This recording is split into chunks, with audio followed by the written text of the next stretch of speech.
பிரியாணி செய்யலாம். 1/2 கிலோ அரிசிக்கு நான் 3/4 கிலோ மட்டன் எடுத்து சுத்தம் பண்ணி வச்சுக்கிறேன். 150 கிராம் எண்ணெய் ஊற்றிக்கலாம். 100 கிராம் நெய் போட்டுக்கலாம்.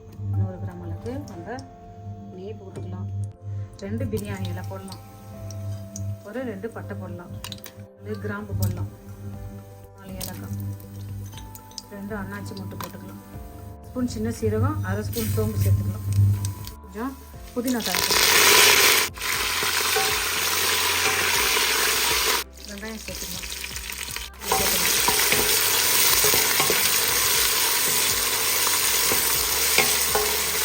இதை கொஞ்சம் மிளகாத்தூள் சேர்த்துக்கலாம்.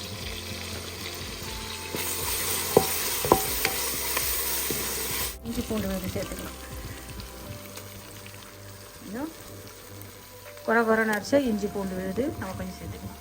ஒரு 10-15 வெங்காயத்தை எடுத்து நான் கொஞ்சம் அரைச்சி குறைப்பாக அரைச்சி இதில் சேர்த்துக்கலாம். மட்டன் பிரியாணிக்கு இது போல் சின்ன வெங்காயம் அரைச்சி சேர்த்தா கொஞ்சம் எக்ஸ்ட்ரா டேஸ்ட்டு நல்லாயிருக்கும். இதில் கொஞ்சம் கொத்தமல்லி தழை சேர்த்துக்கலாம். மட்டனை சேர்க்கலாம். சுத்தம் செஞ்சு வச்சுக்கிற மட்டனை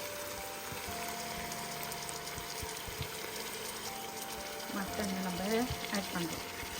கிலோ மட்டன் நம்ம ஆட் பண்ணுறோம்.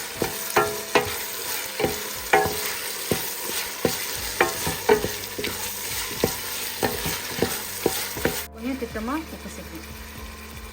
கொஞ்சமாக தண்ணி ஊற்றி ஒரு அரை கப் 1 கப் தண்ணி ஊற்றி நம்ம மட்டனை ஃபஸ்ட்டு வேக வைக்கிறோம்.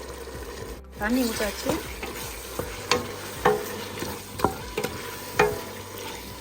மூடி போட்டு இந்த மட்டன் வேக வைப்போம். நம்ம மட்டனை இப்போ கொஞ்சம் மூடி போட்டு மிதமான சூட்டில் ஒரு 15 நிமிஷம் நம்ம இதை வேக வைக்கலாம். மூடி போட்டு இதை ஒரு 15 நிமிஷம் வேக வைக்கலாம். ஒரு 10-15 நிமிஷம் கழிச்சு நம்ம ஓப்பன் பண்ணலாம். கறி வெந்துருச்சா பார்க்கலாம். எண்ணெய் அழகாக கறி வெந்துருச்சு. கறி வெந்துருச்சுங்களா? சரி, நம்ம இந்த இப்போ மசாலாலாம் சேர்த்துக்கலாம். அது பண்ணி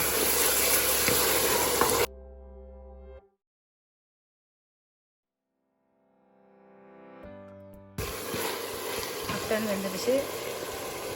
நம்ம இதில் கொஞ்சம் பாருங்கள் தக்காளி பழம் ஆட் பண்ணுறோம். இப்போ தான் தக்காளி பழம் சேர்க்கணும்.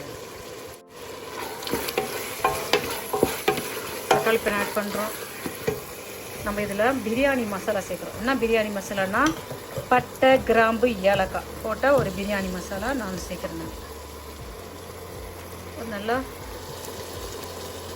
ஒரு 1.5 ஸ்பூன் தயிர் ஆட் பண்ணுறேன். நான் கொஞ்சம் லெமன் புழிஞ்சு விட்றேன். கொஞ்சம் லெமன்.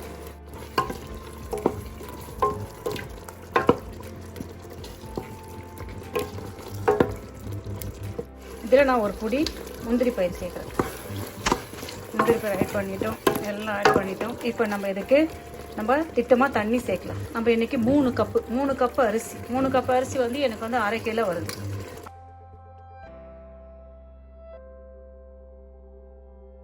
உங்களுக்கு தேங்காய் சேர்க்க வேணாம் அப்படின்னு சொன்னீங்கன்னா தேங்காவை அவாய்ட் பண்ணிவிடுங்க. நான் கொஞ்சம் தேங்காய் சேர்த்துக்கிறேன். நான் ஒரு 1/4 மூடி தேங்காய் எடுத்துக்கிறேன். 1/4 மூடி தேங்காய் எடுத்து பால் எடுத்து வச்சுக்கிறேன். நான் அது கூட கொஞ்சம் தண்ணி ஆட் பண்ணி சேர்த்துக்கிறேன். நான் உங்களுக்கு தேங்காய் பால் நான் ஆட் பண்ண வேணாம் அப்படின்னு சொன்னீங்கன்னா, உங்களுக்கு தேங்காய் பால் தேவையில்லைன்னா தேங்காய் பாலை நீங்கள் என்ன பண்ணுறீங்க விட்டுட்டு தண்ணி மட்டும் ஆட் பண்ணிங்க. நான் என்ன பண்ணேன்னா 3 கப் அரிசிக்கு 6 கப்பு தண்ணி எடுத்துக்கிறேன். உப்பு சரி பார்த்துட்டு உப்பு சேர்த்துக்கலாம். கொஞ்சம் உப்பு ஆட் பண்ணிக்கலாம். உப்பு ஆட் பண்ணியாச்சு. இப்போ இதை மூடி போட்டு நம்ம வேக வைக்கலாம். தண்ணியெல்லாம் கொச்சி அரிசி சேர்க்கலாம்.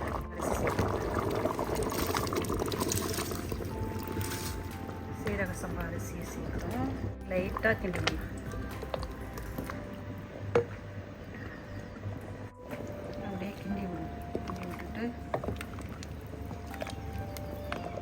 மிதமான சூட்டில் நம்ம இதை வேக வைக்கலாம். போட்டு தம்மு போட்டலாம்.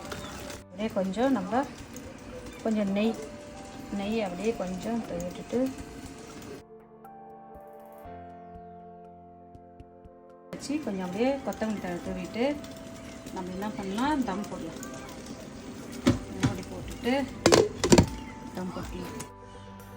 வாங்க திறந்து பார்க்கலாம். சீரக சம்பாவில் செஞ்ச மட்டன் பிரியாணி ரெடி.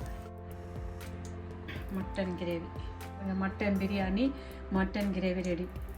செஞ்சு பார்த்துட்டு சொல்லுங்கள். பாய், தேங்க்யூ.